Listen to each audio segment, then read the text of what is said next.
Hello, everyone. You're listening to For Those We Lost. I'm your host, Jennifer Sullivan. Thank you for being here. If you've lost a loved one to COVID and would like to share your story on the show, please send me an email. My email address is forthosewelostpodcast@gmail.com, or go to the website forthosewelostpodcast.com and click on the contact button, and you can reach me that way as well.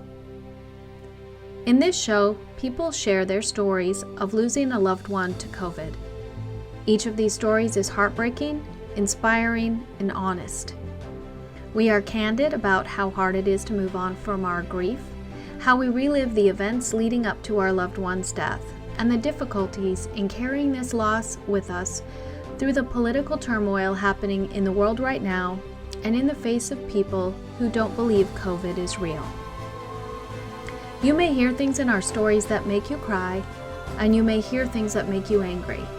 You might hear us talk about politics or the vaccine, and you may not agree. But I hope you'll keep listening.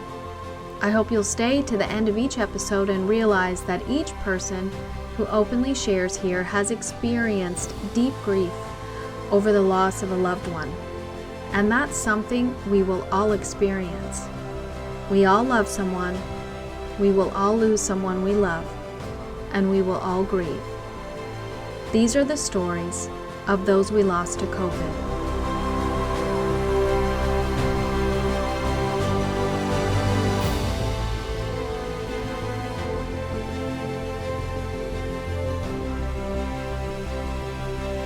Thanks for being here with me today. I've got a great show coming up for you. Today, I'm going to be talking with Sam from Arizona. Sam lost her father to COVID last September.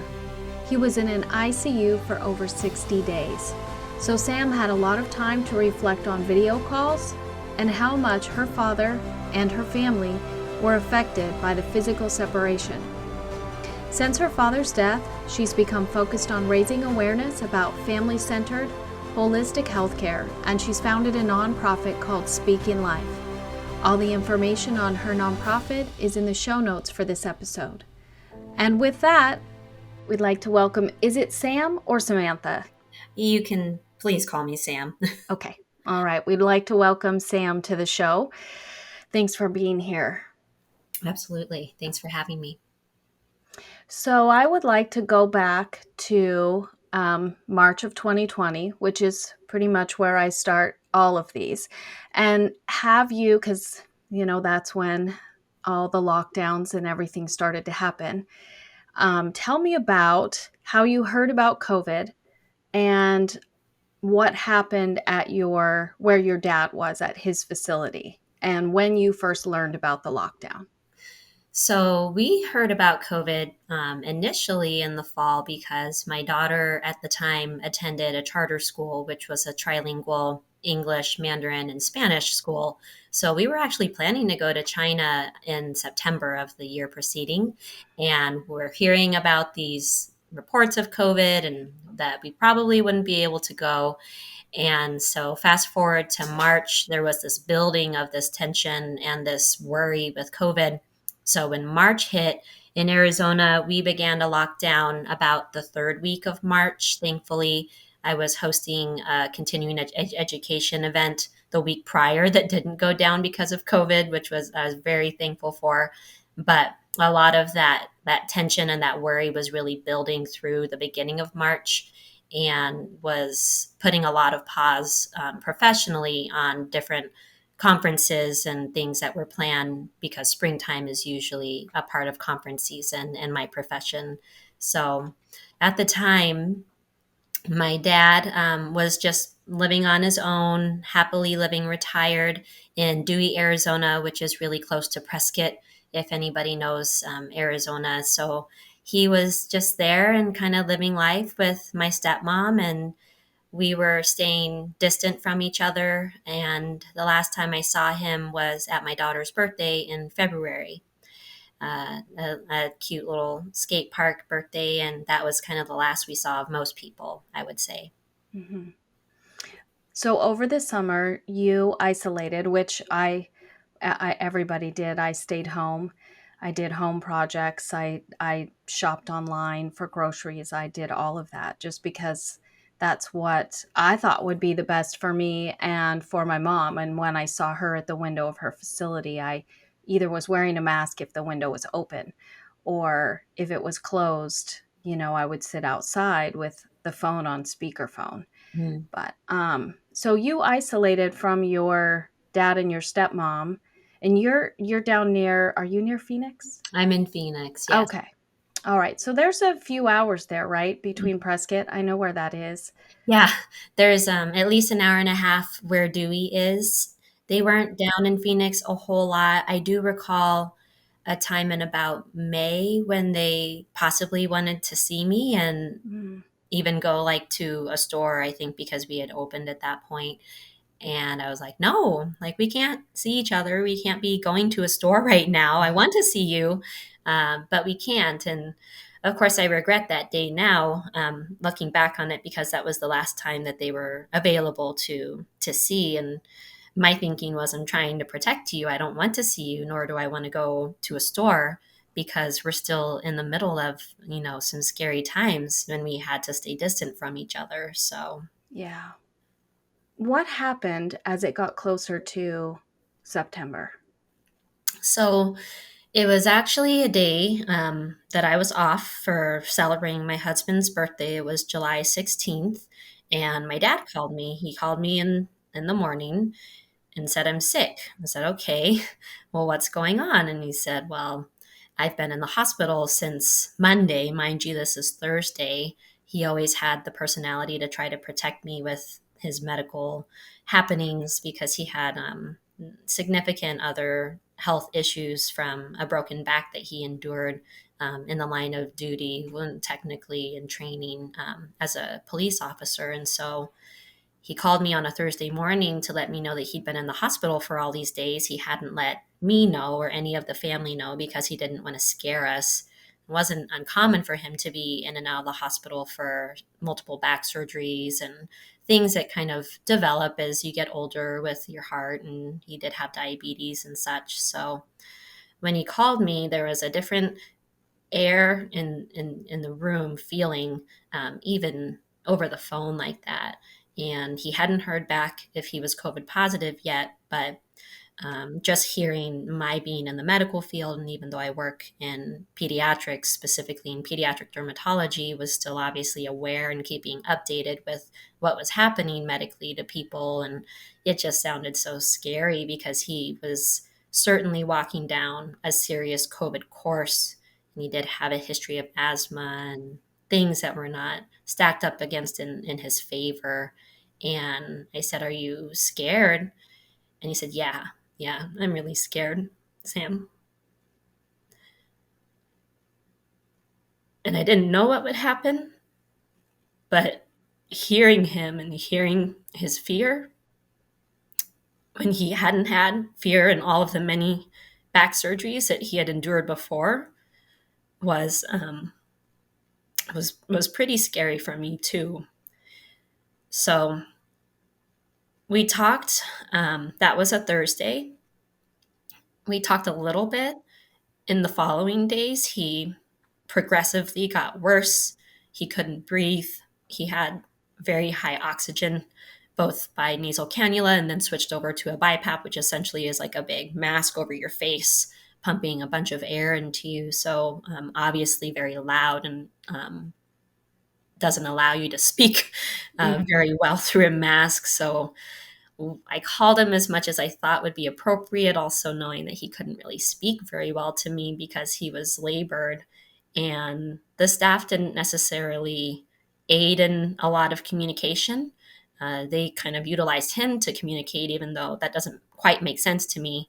He couldn't breathe and had all of these high flow oxygen things on him. So from about Thursday to Sunday, our family talked to him as much as we could, but it was very, very limited. Mm-hmm. And that was in July, or was that That was in July. in July? So Yeah. what happened? So that following Monday, I think Monday in the middle of the night, we hadn't really talked to him about Saturday, Sunday, Monday, because at that point he just really couldn't breathe when Mhm. he was talking to us. Thankfully, he did video call me on Saturday, and he, of course, knowing my dad, made this appearance as if he was fine. Mhm. He put a nasal cannula on. I could see that he was looking up at his monitors, but he looked the same. He sounded the same. And he was just not really doing the goodbye type of a speech. But my dad was also not the type, maybe also generationally, to really confess of sorts that this could be the last time I talked to you. He just called and said that he loved us, and I showed him the kids, and just told him to get well. And so on 2:30, on I guess Tuesday morning in the morning, I get a call. We hadn't really heard from his medical team very regularly at that point. We would have to call the nurses and try to get time with them, which could be difficult. And so they called me and woke me up in the middle of the night, with beeps blaring in the background, all of the sounds that that you hear when a code is going on, because I've been a part of a code before. And the doctor says, we can't get a hold of your stepmom. You are the next person that we have, and your dad's been had a cardiac arrest, unconscious for 22 minutes. What do you want to do? And this is the middle of the night, woken up, kind of delirious. And I'm like, well, we did talk to him, and we said that, not knowing what COVID is going to bring us and bring him medically, that we want all efforts to be taken to take Mhm. care of him. We don't know if he'll be able to pull through it. And of course, we wouldn't want to just give up, at that first time. And so I remember being literally on the phone with him and hearing, a little dismay in his voice. It had been 22 minutes at that point, and he said, "Okay, well, we will honor your wishes, and he's intubated, and we'll keep working on him, and we'll let you know." And during that time, when I was talking to him, my dad, got back a rhythm, with his heart, and they were able to stabilize him. And from that point forward, he was just in the ICU, intubated, paralyzed, obviously unable to speak a majority of the time.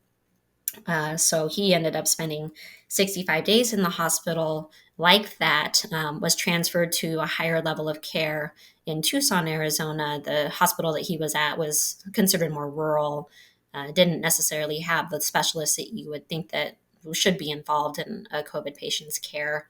So he was transferred, through a hotline, and kind of handoff to this higher level of care, about a week after he was intubated. And we had a lot of hope when he was transferred there, because my aunt actually was, pretty high up in risk management at that same facility. And if you don't know what risk management is, that's the group that is involved with any legal lawsuits, against a hospital or against its Wow. employees for malpractice or negligence or mistakes. So we thought, well, people are going to take care of him pretty well, because they Yeah. know who my aunt is, and they know that she's in risk, and that's her job, to pick apart cases where patients are not being treated correctly. So, um, to fast forward through it, he did not make it. He ended up enduring a lot of things that we know now to be really common for these serious COVID patients. Um, we discussed a tracheostomy, towards the end of his care. He ended up having kidney failure and was on a type of dialysis that was continuous and, repeatedly clotted many times throughout the day or week after he got that type of dialysis catheter, because we now know that these COVID patients have a lot of problems with clotting.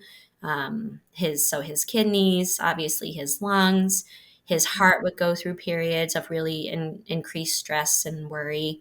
And we were left to really feel like we were managing his care, remotely and without trust. So my background as a nurse practitioner, even though it's in pediatrics, I think that gave me a expectation that both my family and my dad would be treated in a way that would honor him and Mhm. be advocate for him, because we weren't able to be there with him. He was COVID positive for the whole time, Oh, literally all 64 days, until the day that we were driving to remove his life support. His test finally came back negative. oh, So at that time, the hospitals were only allowing people to have 15 minutes with patients if they were COVID positive before starting to remove care. So because he came back negative, we were able to spend 3 hours with him and then start to remove care. oh, So it was not what I would say was a good experience, and has left me with a lot of not necessarily anger, but just sadness. mhm. Sadness that our healthcare system, especially for adults, in such a sad state that doesn't honor people's morals, wishes, spiritual needs. And families really are left to advocate for their loved ones. But even myself and my aunt, in doing what we felt we could and our best in advocating for him, still fell very, very short.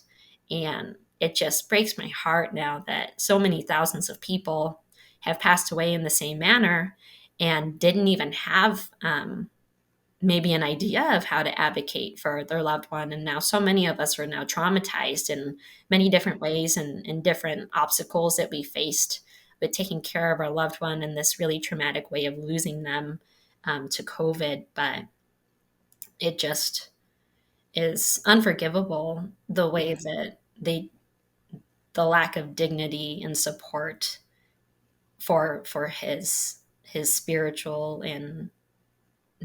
needs and our spiritual needs, along with just honoring who he was during that time. So, yeah, yeah. I completely agree. I felt like my caregiver rights, because I was the one who visited my mom, and most of the time, my sister came into town once a month for a week for the last year, which was very nice to have her here. But I felt like as soon as they locked that door, my caregiver rights were just gone. And I saw my mom acting weird, and I would say, I think she might have a bladder infection, which is something she got often, and it usually presented very differently than a traditional bladder infection. right. And the nurse said to me, "Oh, she seems fine to me." Mm, And I realized, oh, they see her so much more than I do. They are the ones who know now, and I don't have any ability to speak for her or advocate for her anymore. And I just, it was so difficult. I completely feel feel what you're saying, that mm, and for your family, for it to go on for such a long time. And then I feel like in a way, as I listen to your story, it's a blessing to get to have spent a few hours with him, but also you probably wanted so much more. mm. Yeah, absolutely. We only talked to him by video calling about 7 times. There Mm, was, so much now, I guess, evidence of sorts in text messages that I could go through and remember in that time and realize we talked to an attending doctor 12 times in the 65 days that he was in the hospital. So, those of you who are in the medical field and recognize that he got sick in July is the hallmark of new residents coming into the field. So, we had new mm, residents to talk to most days, which was very frustrating, and not anything against residents, but these are really big, serious conversations that you're having with family members that you don't have the relationship of knowing in person and developing those nonverbal cues and support and trust at yeah. baseline. So we were fortunate to see him for 3 hours. Yes, I find it a very true blessing that we were given that time, literally, as we were driving to see him. Um, but it was also very devastating to see the state that he was in when we got there. And had we been given the chance to see him beforehand, not to say that his outcome would have been different, but the way that we feel, and that trauma that we have from not having a trustworthy relationship with them and feeling that they were doing everything that they could to take care of him.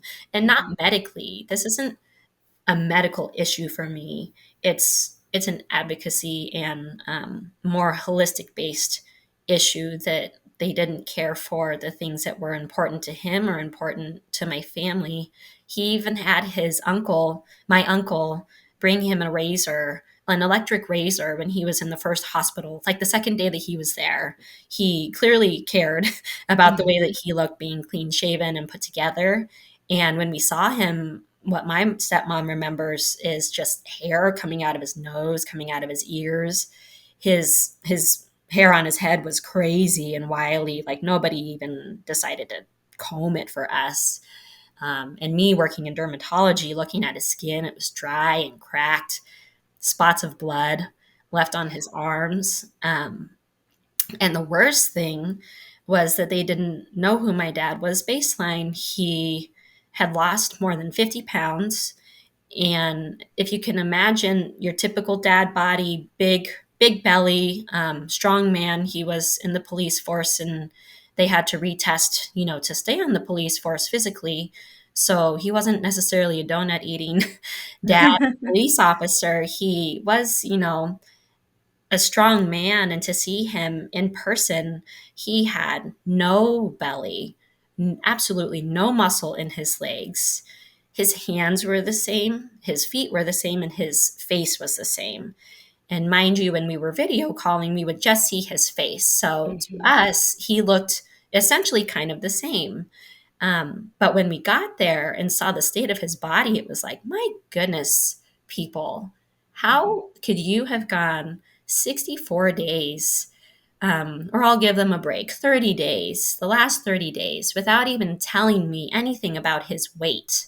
The fact that they didn't even know what he was like baseline, and to articulate that to me, besides his heart and his lungs and his kidneys and all the medical things that they were focusing on, what about his ability to recover after the fact of if he got over all of those medical hurdles? His body was gone. There was no muscle. And there was a period of time where we were waiting about 5 days and they kept saying he's not moving his arms and his legs. He's maybe gesturing a little bit with his fingers.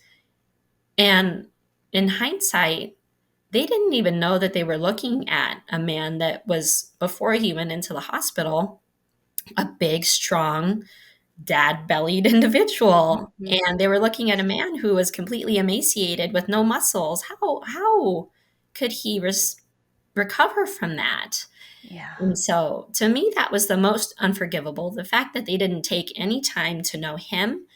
And working in pediatrics, any patients that are in our hospital long-term, especially our cancer patients, our heart patients, you've got individuals called child life specialists who come in. They make these wonderful posters with pictures of patients before they come in the hospital. It's their friend groups. It's the things that they're involved in with like football or cheerleading or arts or piano, you name it. You've got pictures of their family. And you could walk in and you could look at that individual in the bed and see, oh my gosh, this is a much different looking kiddo than what I'm looking at in these posters of what they're like on the outside. And they didn't even take the time to really know who he was beforehand. And if you don't have that connection with your patients, then it's going to be really difficult to connect with the family. And honestly, being a provider, I can say if I don't connect with my patients in an emotional, family-centered way, then your heart's just not in it as much to advocate for that person. And without family at the bedside, you then didn't also have that built-in advocate with your family. So that was really unforgivable to me. Yeah. You mentioned not having so much anger, but just, was it frustration or sadness? Is that the word you used? Frustration and really a lack of control Yeah. over the situation. Yeah, just that So, roller coaster. oh, Experience. yes. I'm still, mostly, I'll admit, in the anger phase. I Mhm. still, when I think about it, I feel very angry. My mom was moved to a COVID nursing home. So everybody there had COVID, Mm. and they had some procedures for video calls, but not enough tablets for people to visit for very long. And I had asked that my mom be transferred with the photo of her dad because he centered her. She always knew who he was. And when she saw him, she felt like, okay, this is my room. This is where I'm supposed to be because there's a picture of my daddy. That was always what she said. And we also had a quilt made for her with family photos on it that she had had for years and years. And when she was moved to the COVID nursing home, those were the two things I requested go with her. And she was in a very small memory care. There was 20 people there. And Mm. I just feel like it wasn't that hard for them to jot that down and make sure those things went with her. Absolutely. And they did not. Oh, And so she was in a COVID nursing home. She's mostly deaf, had been deaf in one ear her whole life. And people had masks on and they couldn't touch her. There was no, mm, skin to skin contact, anything like that. She could not hear them. She couldn't read their lips. And she had nothing centering her or bringing or like helping her know where she was. mm, And the one thing she said to me at the window when I saw her when she was in the COVID nursing home was, "What happened?" mm, That's what she said. And I tried to explain it, but I know she just was too medicated and too sick to really understand. yeah, yeah. I still am so angry about it. You have worked through some of that and gotten to a different place. How did you do that?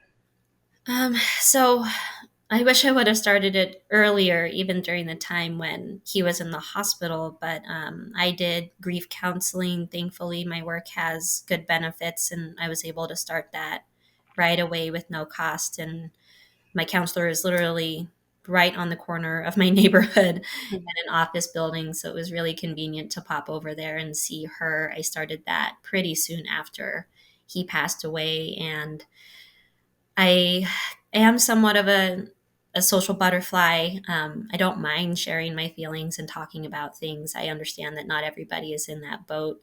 But I paired my one on one counseling with a grief share group, which is a faith based 13-week course to walk through your grief. And I really enjoyed having both interplay of the time that I needed to just process and talk to somebody.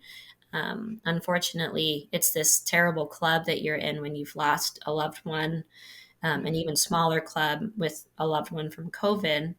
But I didn't really have anybody around me that I felt could connect with me to understand what I was going through in the loss of my parents. Now both of them are gone at the age of 36. And I know other people have lost their family at a younger age, but seems pretty young people still seem to have their parents around me and to share with their Mhm. grandkids and such. But those two things were really healing for me. Um, and just time with people to spend in community, building my faith and just showing me that these things happened and I can persevere through them, through my faith and through the community that supports me. So I have to give a lot of credit just to my beliefs and my faith in God to take this terrible situation and out of it, find some hope and find a way to repurpose the pain. Mhm. And you have worked on doing some of that by starting a nonprofit. Do you want to talk a little bit about that and tell us what that is about? Yeah, thank you. So the nonprofit is still developing, and my goal is to provide education both with my medical knowledge and now my patient experience knowledge to provide almost very similar to the grief share setup, where I want to really help people who are in the middle of that health crisis because the roller coaster ride is terrible. Mhm. There are many of us now who have gone through this, whether it be from COVID or not. And there's so much support either for smaller focused groups, individuals in hospice, individuals who are fighting cancer. But what about the rest of the general population to just feel that we have a community and connectedness and somebody to walk us through these really anxiety ridden, fear ridden times when we're trying to advocate for ourselves, for our health, or for the health of a loved one? The goal of my nonprofit is to provide healing, community, and education around the things that you can do while you're in that storm, and know that you're supported and know that there are resources out there that can help you to do it perhaps a little bit better. It will still hurt, and I can't take that away, but we can make it at least feel that you are supported. Um, as both of us mentioned, in these times where healthcare is not supporting us in the social emotional needs that we have as a family, and for our loved ones, and to I guess more so defend even my role as a provider in healthcare. We don't go through school to learn these things that social workers essentially understand, the resources to help families who are in times of stress or fear, their trials. Our goal is to treat people medically. And with healthcare becoming so much of a business, there becomes less and less time for you to be able to provide that type of emotional support and family centered support, holistic care. So, my goal is to bring those two together in a nonprofit that for now I've called Speaking Life, because I want to speak life back into people's situations, speak life back into their struggles, their sadness, their fears, anxieties, and to be a voice of reason, as much as you can reason with a person in that situation. I know that you weren't reasoning with me very well when I was in the middle of the storm and taking care of my dad. But just to know that there is somebody out there that understands and can help you through that, because there's so many resources available that nobody told us about, that even small things like communications to all the multiple family members and friends who wanted to know about my dad's updates. I mean, that would sometimes take at least an hour by the time you're talking with people, you're texting with people. And there's platforms that you could use to do one update and blast it out to people who care and want to know. And so things of that nature, I feel these small wins that you just wouldn't know about is really my goal, to be a resource for the medically resource for individuals who may not know about these opportunities to help them through their situation as a medical advocate or power of attorney, or even with your own health. So Yeah. Yeah, that would have been helpful for me. My mom has had, oh, there was 8 of them altogether, and she was the oldest, and one of her brothers had passed away about 20 years ago. So she had 6 siblings left. And was sitting out on my back patio calling and talking to each one of them, and then my kids, and uh, it was just so much of telling the same story over and over again of what was going on and what to expect. right. Yeah, eventually I just started talking to my aunt, who was kind enough to let everybody else know for me, Mm-hmm. Yeah, because I was getting it's overwhelming. it's And overwhelming. Even mhm, just writing a text, yeah. and myself not going to medical and terminology, where now my aunts are writing back and saying, "Well, I don't know what that means." Yeah. So, yeah, no, Yeah. I understand where you're coming from. Yeah. And you also did something where you raised money to get tablets to help out so that facilities had tablets. I did. The biggest concern that was apparent even during the time that he was in the hospital was the fact that a nurse was on the other end of that tablet holding it. Hmm. And that had to be the most expensive tablet holder ever created, especially during these surge times where nurses were getting very good pay to be able to take care of these really sick patients. And they would stand there for sometimes 30 minutes, allowing us to have a better face to face view. So when he was in the hospital, I purchased a tablet stand for the hospital that arrived to them, and it worked okay. When we were there to see him, I quickly saw that it wasn't necessarily like the best model. It kept falling, wasn't as beneficial. And so the next day, after he had passed away, started looking for more tablets, connected with the ICU director. I connected with the medical director. I shared my thoughts on our experience, and things that could be better. And my first goal was, let me get them something tangible that can help right now. He was staying in, again, an academic facility with more than 60 ICU beds with 2 iPads. So it'd be Oh, very common for us to call and the iPad would be busy. And then when we were on the using the iPad, it felt very, just a very guilty feeling of, one, needing to get off of the iPad because I knew that there was a person holding it on the other side. So I wanted to be cognizant of their time. Um, but also, in somebody holding it was very awkward, because you're trying to share emotions and feelings and talk to somebody who, number one, can't talk back to you, which is mhm. very awkward. I would say for most people, but also the fact that they just didn't and have the resources or the foresight to think that they should have purchased these things. Why am I purchasing them for a multi-million dollar facility who Mhm. got money for COVID? And where it went, I can't say. I'm not a C suite executive, but you would think that they would at least be able to purchase 10 tablets for um, that many people in an ICU, Yeah. and tablet stands so that their staff didn't have to hold the stands. So I purchased them, I believe, 1 or 2 iPads, and I had collected money with the thought process of gifting them with tablet stands as well as more iPads. But during that time, it was a really interesting barrier in working with both the medical leadership as well as the foundation within the hospitals, because this was about October, November. So we were out of our wave, our big wave from the summertime. Little did we know that the wintertime would bring an even larger wave and issue Mhm. than we did in the summer. But they didn't want they didn't want these donations of free tablets.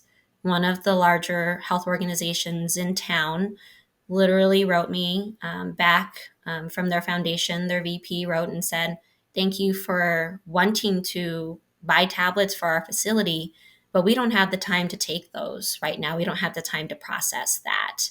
And I wrote them back. I sat on it for a couple days and didn't want to shoot off an emotional email, but I wrote back and said, "That is very inconsiderate of your staff and your patients. The fact that I can assume that you don't have enough tablets for all of your beds. And the fact that I'm trying to provide you with money right now when it is needed, patients are dying without their Mhm. families at the bedside, scared, lonely, chaplains at that time, and almost all hospitals were taken out. So nurses really were left to be there and be the emotional support for the patient, the family, and all of the different spiritual needs that people may have. Mhm. So it was very disappointing in gaining a lot of money, actually, from great support of family and friends and my dad's friends, to then be hit with this barrier that the hospitals didn't even want to discuss, building a program that would be evidence based, because there's a lot of evidence in the literature that supports the concept of family centered care. Google it. Mhm. It's the essentially just treating the whole person and their family. Imagine that. Yeah. The concept of fully treating a patient and not just their medical needs. And they didn't want to even talk about that. They didn't want to take the donations. And so Hmm. I thought to myself, well, I'm not going to just blindly purchase a bunch of tablets for a facility who won't even further talk about making sure that they have better processes in place to provide family centered care, which is well published with processes, strategies, and doing that. And so I've now, possibly thankfully have the money to develop some programs for Speaking Life so that I could produce videos that are paired with a small group type of a setting, um, and tangibles that people can take away to know how to better manage their loved one, because I walked away from that experience wanting to move more into a grassroots type of a model where I want to empower the individual to advocate for themselves, because it seems to me that it's really difficult to get hospital organizations to provide that sort of a service to their patients and their families. Yeah, I would agree. You were celebrating your husband's birthday on July 16th. That's my mom's birthday. Mm, So it's coming up this Friday, which is the last year, um, the last of the things that are first in this year since she passed away. What I'm wondering is if since you're almost there, like July 16th, and you heard from your dad that he was ill, if you're worried or experience any sort of trauma or anything leading up to these last 65 days, like this is the beginning of that for you until September. yeah, I haven't thought about it a lot, so now it's at the forefront of my mind. Oh, I'm sorry. No, I'm totally kidding. No, I'm totally kidding. Um, it's my grief has been an up and down with, it took a piece of me that I know will never be back. And it's sad to see how that affects me as well as my family, and honoring the fact that my husband also lost a father-in-law. But um, for me, it's just been more random things throughout the day, songs, Mhm. pictures. We celebrated his life only about a month ago. So he passed away in September. We weren't able to, or I chose not to host a celebration of life because I didn't want that many people in a building together honoring him.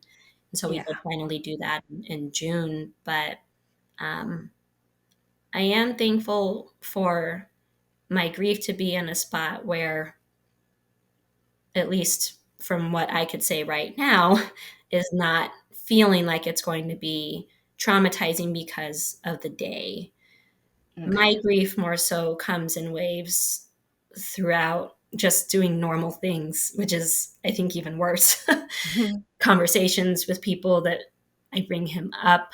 Um, he was such a dork in the way that he talked, and I notice that I'm kind of picking up his silly dad innuendos.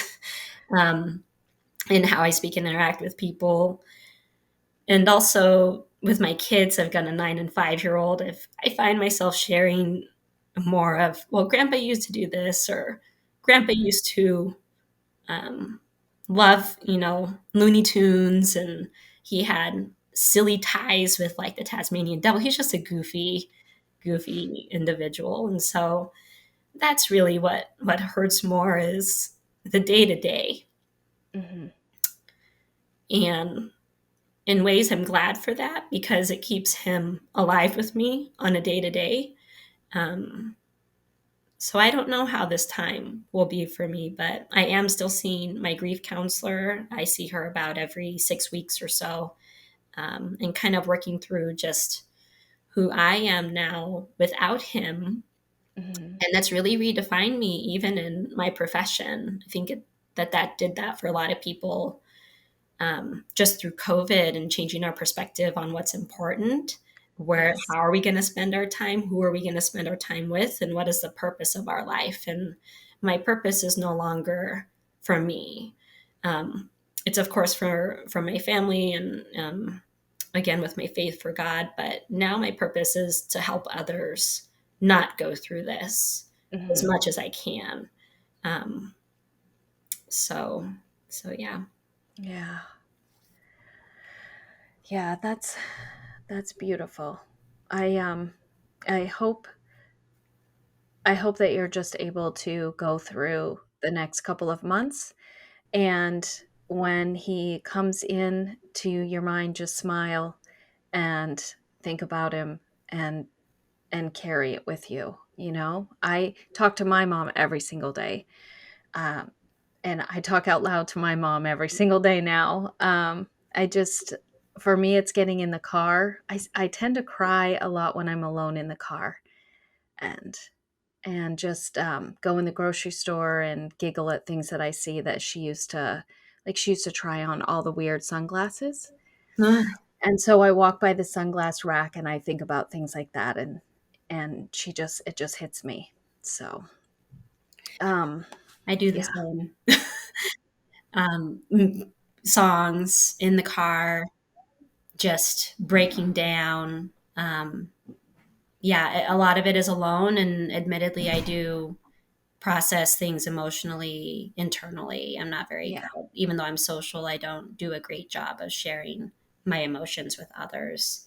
Um, yeah, so a lot of it is alone, which is good and yeah. bad. And good and bad. Yep.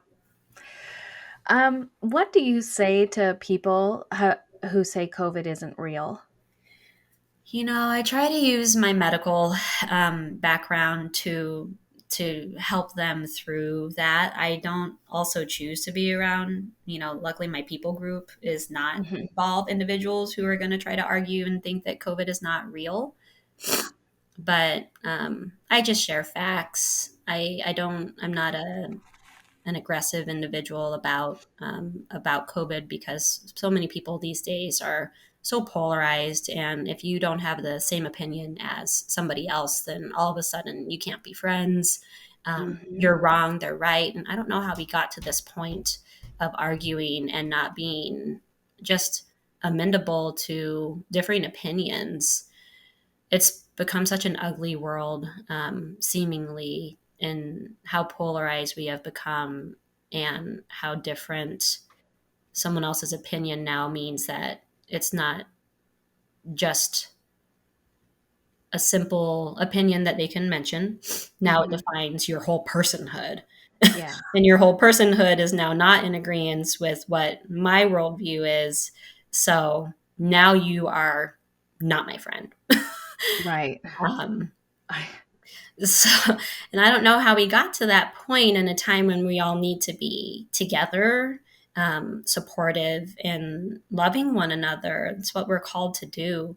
So, I more so listen, I would say, to individuals if they feel that COVID is not real. And I try to listen and pick apart the pieces that they're struggling with. It's usually fear, and it's usually mistrust of our politics and the individuals who are in those roles. And so just trying to help break down the fact that this is real. mhm. Many thousands of people have died. And one thing that, I connected with that I forgot to mention in my grief journey was really that helped to ground me in the reality of COVID was the Facebook groups. We found each other on a COVID support Facebook group. There's many Yes. out there. And when you have a people group and community that doesn't have COVID in their immediate network of friends, you could have lived this whole time in a little bubble where nobody was affected. And so I don't blame that individual for feeling that it isn't necessarily their reality. Hmm. So, what I do find I do is ask people to just kind of mull through the various COVID support groups, the long hauler groups, the family and friends groups, because that's the reality right there. Hmm. It's triathletes who got COVID and went down, can barely walk up a very minimally elevated hill. Yeah. Individuals who lost their parents at the same time, pictures of Oh, coffins right next to each other, families who are taken down, multiple aunts and uncles and grandmas and grandpas, and it's just devastating.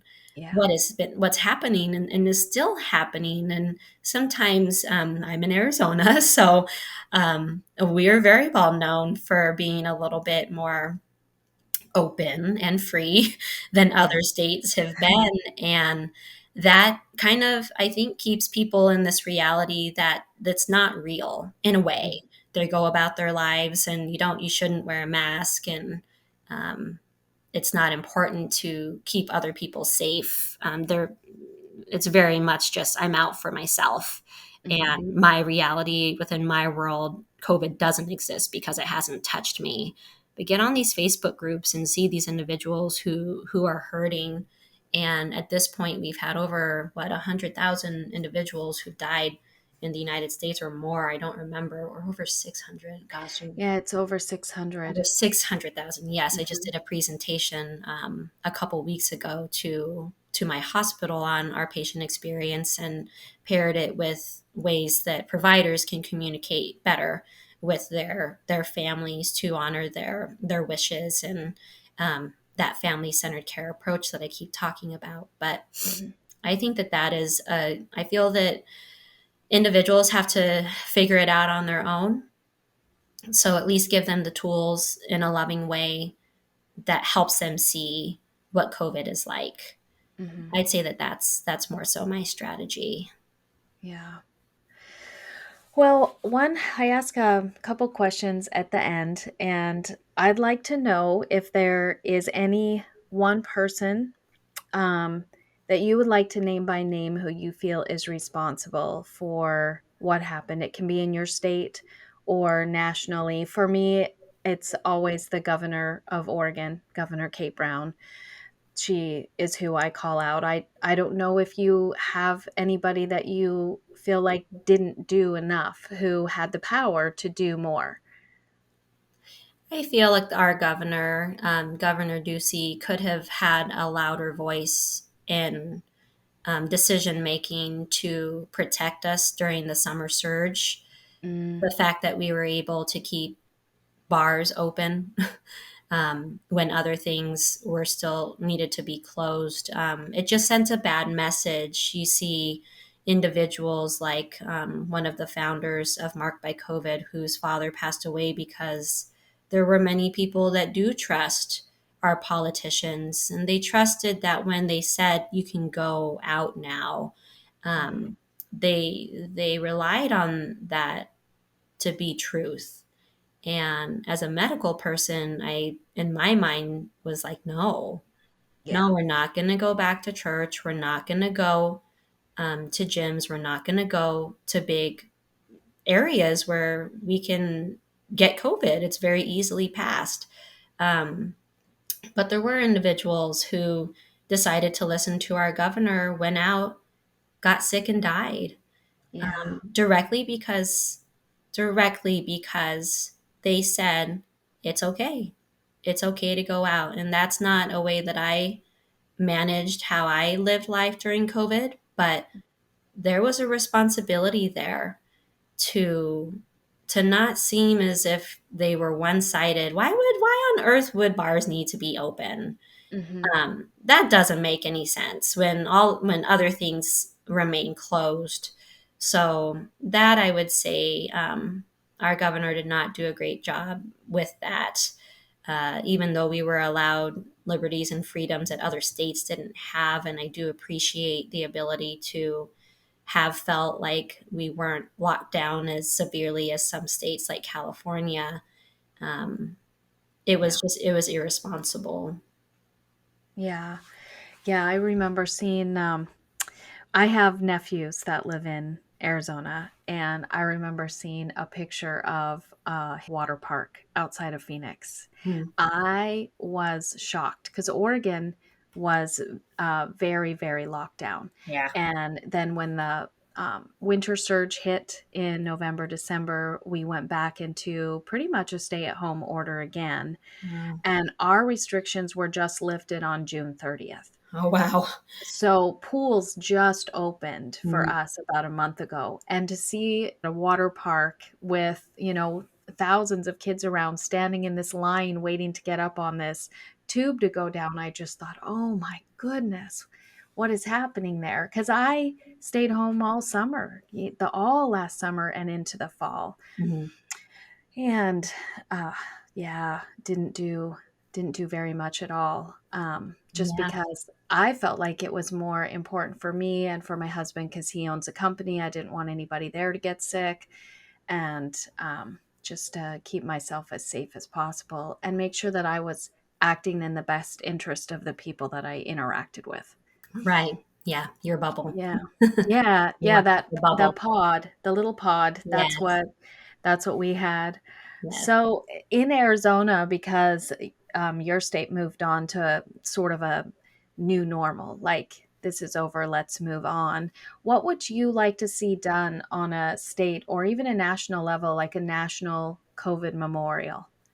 I would love to see a COVID memorial. I believe, well, gosh, I don't remember the date now, but I was a part with Marked by COVID in helping some individuals in our state host the first COVID memorial that we had at the Heritage Center. And I would love to see nationally that it's a day of remembrance Mm, for those who we've lost. I know that I don't stay in those circles to understand the movement and traction that we're getting with making that a federal holiday of sorts, but mhm.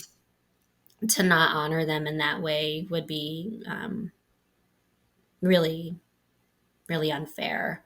Yeah, uh, as if it came and went and there's nothing, to remember of these hundreds of thousands of people who died uh, yeah. before their time. They Mhm. would not have died. They wouldn't have, not from that. Yeah, that's how I feel too. My mom had Alzheimer's, so and she was in a memory care, and her health, well, was okay, but I COVID just took her so quickly.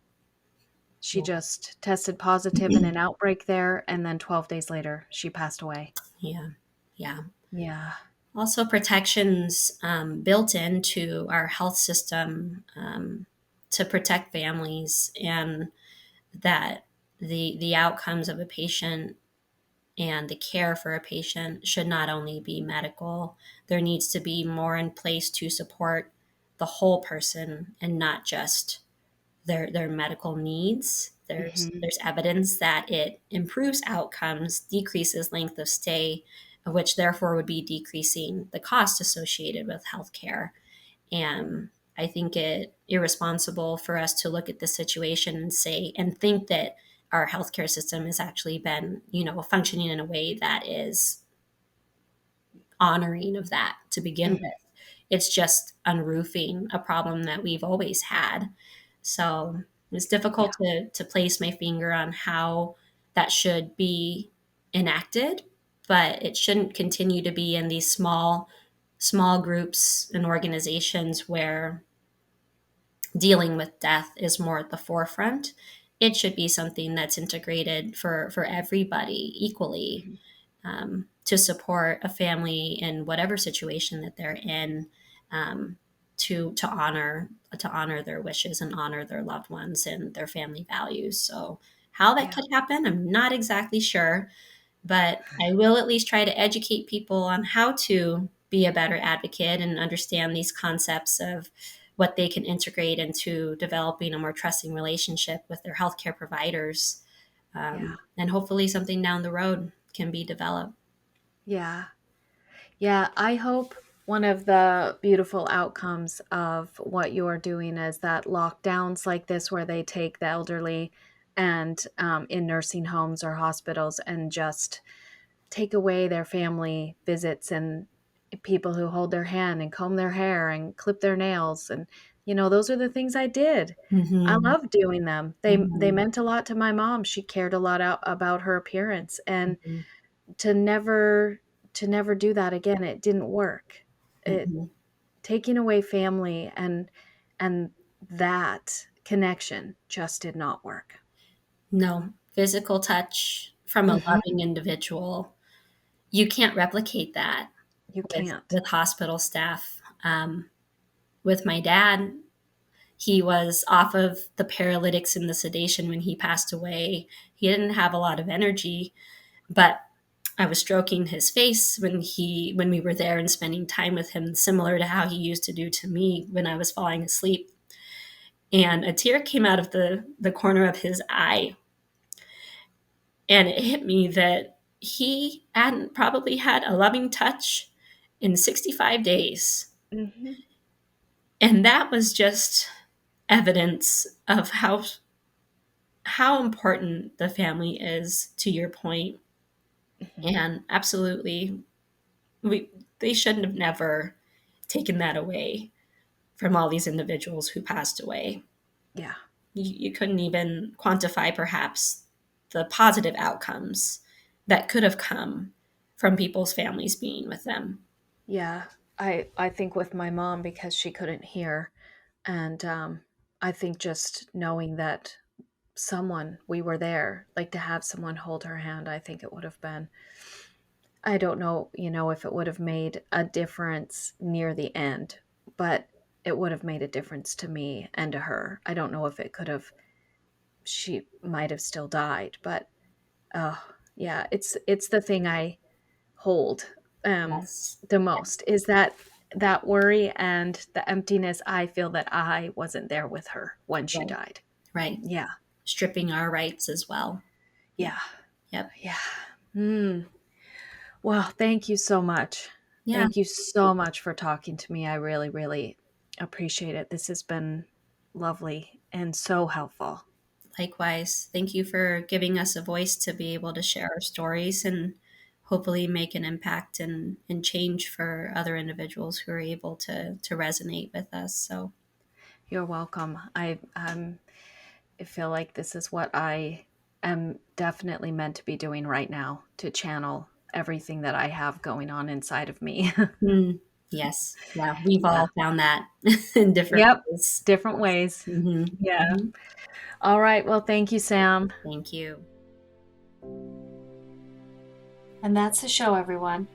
If you've lost a loved one to COVID and would like to share your story on the show, please send me an email. My email address is forthosewelostpodcast@gmail.com. If you like this episode, please share the show. Share it with your friends, share it on your social media, and once you've done that, rate and review this podcast on your favorite listening platform. And then go rate it on Apple Podcast, because that's where most of our new listeners come from. Ratings and reviews are the main way this podcast finds new listeners. So please share the show. Until next time.